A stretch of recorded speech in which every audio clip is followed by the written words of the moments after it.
முருக பக்தர்களுக்கெல்லாம் இன்னொரு பதிவுங்க. நான் எங்கள் வீட்டு ஃபங்க்ஷனுக்காக ஒரு ரிலேட்டிவ் வீட்டுக்கு போயிருந்தேங்க. அது மருதமலையிலேருந்து ஒரு 4 கிலோமீட்டருங்க. அவங்க வீட்டுக்கு டெரஸ் மேலே இருந்து நம்ம பார்த்தோன்னு வைங்கன்னா, அந்த மருதமலை அருமையான காட்சி, கோபுரம், அந்த வேலி எல்லாமே தெரியுங்க.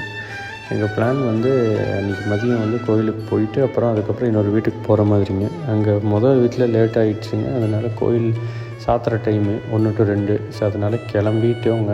கோயிலுக்கு போகாமல் கிளம்பிட்டு இன்னொரு வீட்டுக்கு போயிட்டோங்க. சரி, என்னடா இது கோயிலுக்கு போகிற இன்றைக்கி இது கிடைக்கலையா முருகா, சரி உன் அருள் எப்போ இருந்தாலும் என் கூட இருக்குன்னு நினச்சிட்டு வந்தேங்க. அடுத்த இன்னொருத்தர் ரிலேட்டிவ் வீட்டில் உட்காந்துட்ருக்கோங்க. உட்காந்து எல்லாம் பேசிவிட்டு சரி அப்படியே வெளியில் வரலான்ட்டு பார்த்தா கேட்டுக்கு முன்னாடி இந்த காட்சிங்க. அப்போ தான் எனக்கு உணர்ந்தேங்க. அதாவது முருகர் நம்ம உள்ளன்போடு நினச்சோன்னா அவர் எங்கே இருந்தாலும் உங்களுக்கு காட்சி தந்து அவர் சொல்கிறது என்னென்னா, நான் எப்பவும் கூட இருக்கேன், நீ கவலைப்படாதுன்னு. இந்த மாதிரி நீங்கள் ஏதாச்சும் உணர்ந்தீங்கன்னா கமெண்ட்டில் பதிவு செய்யுங்க. அனைவருக்கும் வைகாசி விசாக நன்னாளில் இந்த முருகரோட அருள் கிடைக்கட்டும்.